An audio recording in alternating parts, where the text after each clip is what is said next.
Hello दोस्तों, स्वागत है आप सभी का हमारे चैनल के अंदर एक और कमाल की वीडियो में। आज की इस वीडियो में हम बात करने वाले हैं डार्क प्लैनेट मूवी की स्टोरी के बारे में। तो स्टोरी शुरू करने से पहले आपसे रिक्वेस्ट करूंगा, अगर आप चैनल पे नए हैं तो प्लीज चैनल को सब्सक्राइब कर लें, क्योंकि ऐसे ही इंटरेस्टिंग मूवीज में यहाँ पे एक्सप्लेन करता रहता हूँ। और अगर आपको एक्सप्लेनेशन पसंद आ रहा तो प्लीज वीडियो को लाइक करके जाएं। तो चलिए बिना किसी देरी के वीडियो को शुरू करते हैं। तो कहानी की शुरुआत होती है 2157 के, जहाँ इंसानों ने पृथ्वी को पूरी तरीके से संभाल लिया है और यहाँ की सारी बीमारियां खत्म कर दी हैं और कोई भी लड़ाई अब इस पृथ्वी पर नहीं होती है। और ऐसी ऐसी गोलियों का आविष्कार कर दिया जिसकी एक गोली खाने से दुनिया की कोई भी बीमारी हो उसको खत्म किया जा सकता है। अब जब इंसानों ने पृथ्वी को संभाल लिया है तो उन्होंने एक कदम आगे बढ़ने का सोचा, ताकि वो पृथ्वी के जैसा एक और ग्रह ढूंढ पाए जहाँ पृथ्वी के जैसे ही वातावरण हो और वहाँ लाइफ मौजूद हो, उसके बारे में जान पाए। अब हम मैक्स नाम के एक लड़के को देखते हैं जो स्पेसशिप को लेकर ऐसे ही प्लैनेट की तलाश में निकला होता है। लेकिन जैसे ही वो डीप स्पेस में जाता है तो एक एस्टेरॉयड उसके स्पेसशिप से टकरा जाता है, जिसकी वजह से मैक्स को अपनी जान बचाने के लिए सबसे नजदीकी प्लैनेट पर लैंड करना पड़ता है। अब उस प्लैनेट पर आने के बाद मैक्स जैसे ही स्पेसशिप से बाहर आता है तो उसके स्पेसशिप में एक धमाका हो जाता है, जिसकी वजह से मैक्स का पृथ्वी से संपर्क टूट जाता है। ना ही वो यहाँ से पृथ्वी पर जा सकता है और ना ही संपर्क करके किसी को मदद के लिए बुला सकता है। बेचारा यह सोचकर तो एकदम परेशान ही हो जाता है कि आखिर वो करे तो क्या करे। लेकिन थोड़ी देर बाद खुद को संभालने के बाद वो तय करता है कि क्यों ना इस प्लैनेट को एक्सप्लोर किया जाए, ताकि उसे किसी तरीके का कम्युनिकेशन सिस्टम मिल जाए जिसके जरिए वो पृथ्वी से मदद बुला पाए। साथ ही इस प्लैनेट की एक अच्छी बात यह होती है, इस प्लैनेट का वातावरण बिल्कुल पृथ्वी के जैसा ही होता है, जिससे मैक्स को सांस लेने में कोई भी दिक्कत नहीं होती। अब मैक्स जैसे ही आगे बढ़ता है तो वहाँ एक जेफ नाम का सोल्जर मिलता है जो इस प्लैनेट का है। मैक्स उसकी भाषा नहीं समझ पाता, इसीलिए वो ट्रांसलेट करने वाले डिवाइस को अपने कान में लगा लेता है ताकि वो इसकी भाषा को समझ कर उससे बात कर पाए। जिसके बाद जेफ मैक्स को अथॉरिटी के लोगों को सौंप देता है ताकि वह खुद इसे संभाल लें। फिर वो लोग मैक्स के सर पर एक हेलमेट लगाकर उसकी सारी मेमोरीज को स्क्रीन पर देखने लग जाते हैं, ताकि मालूम हो पाए आखिर ये कौन है और कहां से आया है। अब सारे सोल्जर्स मैक्स को सिटी कैपिटल में लेकर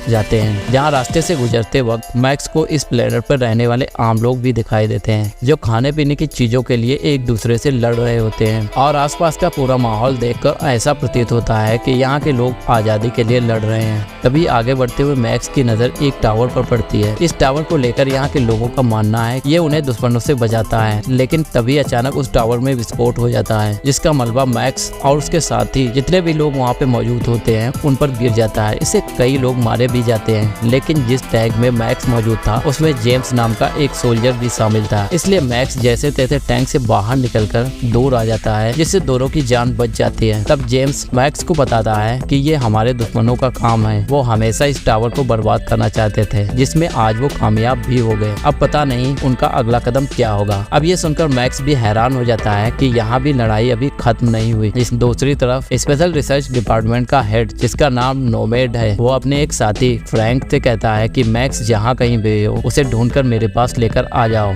मुझे शक है कि वो जासूस हो सकता है। जैसे तुरंत ही फ्रैंक मैक्स को ढूंढने के लिए निकल जाता है। तो वहीं हम डेविड नाम के एक आदमी को देखते हैं, वो भी अपने साथी से मैक्स के बारे में जितना हो सके उतनी जानकारी निकालने के लिए कहता है। उधर फ्रैंक जैसे ही मैक्स नोवेट के पास ले जा रहा होता है तभी उसे एक सीजर अटैक आ जाता है, की वजह से उसकी गाड़ी का एक्सीडेंट हो जाता है। फिर इस घटना के बाद वहाँ के लोगों की भीड़ जमा हो जाती है और इस मौके का फायदा उठाकर मैक्स वहाँ से तुरंत भाग निकलता है और पूरी सिटी को एक्सप्लोर करना शुरू कर देता है। वहाँ से मैक्स एक क्लब में जाता है जहाँ उसकी मुलाकात राडा नाम की एक लड़की से होती है, जो कि असल में जेम्स की बहन होती है। वो दोनों आपस में बातें करने लग जाते हैं, जहाँ मैक्स उसे अपने बारे में बताता है। उसकी बहस वहीं पर बैठे दूसरे आदमी से हो जाती है। वो आदमी अभी तो मैक्स को कुछ भी नहीं कहता, लेकिन मैक्स राडा के साथ क्लब से बाहर आता है तो वो अपने साथियों अपने गुंडों को लेकर वहाँ पर आ जाता है, जो मैक्स को मारने के इरादे से वहाँ पे आए थे। लेकिन मैक्स बड़ी आराम से उनको मार गिराता है, जिसकी बहादुरी को देखकर राडा उसे अपने घर ले आती है और तब वहाँ जेम्स भी आ जाता है।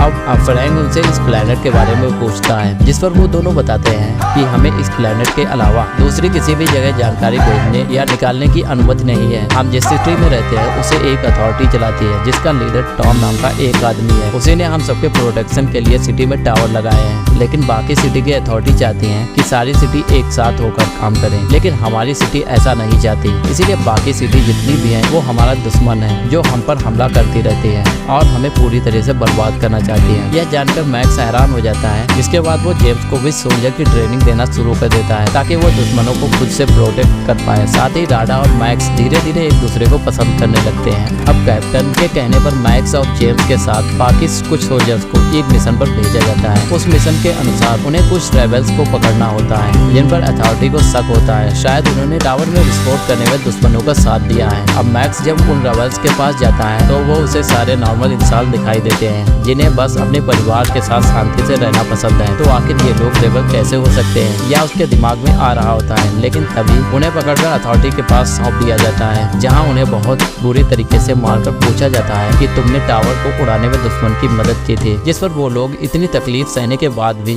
इस बात को मानने से इनकार कर देते हैं कि उन्होंने टावर को नहीं गिराया है। अब मैक्स जेम्स से कहता है कि मुझे नहीं लगता कि रेबल्स बुरे हैं, वो आम इंसान हैं जिन पर आप जबरदस्ती अत्याचार कर रहे हैं। इसीलिए अब मैं उन्हें अथॉरिटी के लोगों से बचाकर जी रहूंगा। कुछ भी हो जाए, जेम्स उसे ऐसा करने से मना करता है, लेकिन मैक्स उसकी एक नहीं सुनता। जब कैप्टन मैक्स को ऑर्डर देता है कि सारे रेबल्स को खत्म करना है तो वो कैप्टन के कहने पर उन्हें एक जगह ले जाता है और उन्हें मारना था। लेकिन वहाँ आने के बाद वो चुपके से उन सारे रेबल्स के रास्ते भगा देता है और इस सब के बारे में कैप्टन को पता चलता है तो वो उस गुस्से में आग बबूला हो जाता है। तब मैक्स उससे कहता है कि ये सारे रेबल्स नहीं बल्कि निर्दोष इंसान हैं जिन पर अत्याचार किया जा रहा है, इसीलिए मैं इन्हें नहीं मार सकता। और तब ये सुनकर कैप्टन मैक्स को शूट कर देता है, जिस चीज को देखकर जेम्स भी घबरा जाता है और उसकी मदद करने की कोशिश करता है, लेकिन कैप्टन जबरदस्ती उसे अपने साथ लेकर जाता है। अब कुछ समय के बाद मैक्स की आंख रेबल्स के बीच में खुलती है जिन्होंने मैक्स को बचाकर उसका इलाज किया होता है। वो सारे लोग मैक्स को अथॉरिटी की सच्चाई के बारे में बताते हैं कि अथॉरिटी के सारे लोगों को,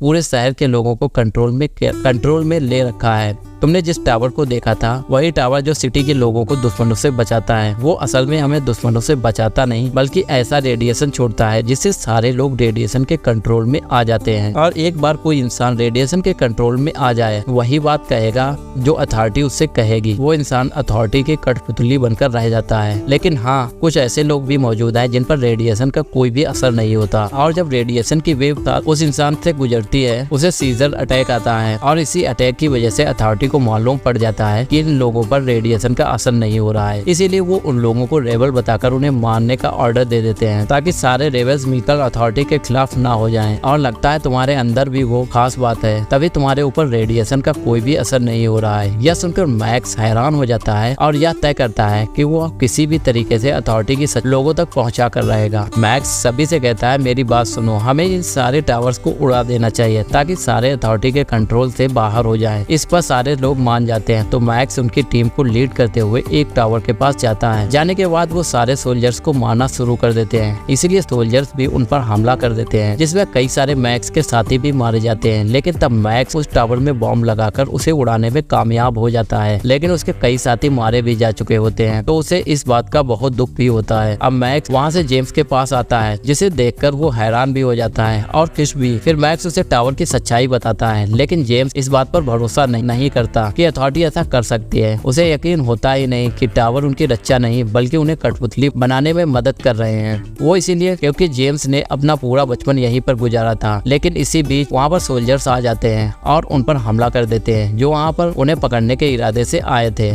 क्योंकि सोल्जर्स को पता हो चुका था कि मैक्स की सच्चाई का पता चल चुका है और उसकी टीम भी। अब उनके साथ जेम्स और राडा भी शामिल हैं। मैक्स और बाकी अब उनसे लड़ने की कोशिश करते हैं, पर सोल्जर्स की तादाद बहुत ज्यादा थी जिस वजह से वो पकड़े जाते हैं। इसके बाद उन्हें जेल में बंद कर दिया जाता है जहाँ पर मैक्स के और भी साथी है। जेल में जाने के बाद मैक्स की मुलाकात जेफ से होती है जिसे भी रेबल होने की वजह से यहाँ पर बंद कर दिया गया। मैक्स उन सभी को बताता है कि हमें किसी भी तरीके से जेल से निकलना होगा ताकि हम सारे टावर्स को खत्म कर लोगों को अथॉरिटी के चुंगल से छुड़ा पाए, जिस पर वो सारे लोग मान जाते हैं। इसके बाद नोमा डेविड के पास आकर कहता है कि मैंने सुना है कि तुम किसी मैक्स नाम के इंसान की तलाश में हो, अगर वो तुम्हारे पास है तो मुझे सौंप दो। इस बारे में तुम्हारे बॉस टॉम को बताना चाहता हूँ। लेकिन डेविड कहता है कि मैं किसी मैक्स को नहीं जानता। साथ ही डेविड को भी सीजर अटैक आ जाता है जिसका मतलब साफ था कि वो रेबल में से एक है, लेकिन सारे लोगों से उसने अपनी पहचान छुपा रखी थी। दूसरी तरफ मैक्स जेफ एक कैदी के साथ चुपके से जेल से बाहर आ जाते हैं और वहाँ टावर में विसारने के लिए निकल जाता है। लेकिन थोड़ी दूर जाने के बाद उन पर कुछ रोबोट हमला कर देते हैं, इसीलिए वो सभी जल्दी से इधर उधर छुपने लग जाते हैं ताकि सारे रोबोट से बच पाए। वहीं डेविड को जब पता चलता है कि मैक्स की बॉडी भी रेबल की तरह है जिस पर किसी रेडिएशन का कोई भी असर नहीं होता, तो वो अपने एक साथी को तुरंत आदेश देता है कि जाओ मैक्स को कहीं से भी ढूंढकर मेरे पास लाओ, वो भी जिंदा। याद रहे कि इस बारे में किसी को कानो कान खबर नहीं होनी चाहिए, वरना मैं तुम्हें जिंदा नहीं छोड़ूंगा। इस पर वो उसकी बात मान जाता है। उधर मैक्स जेफ और उस आदमी से कहता है क्या हो अगर अथॉरिटी के सेंटर को ही उड़ा दें,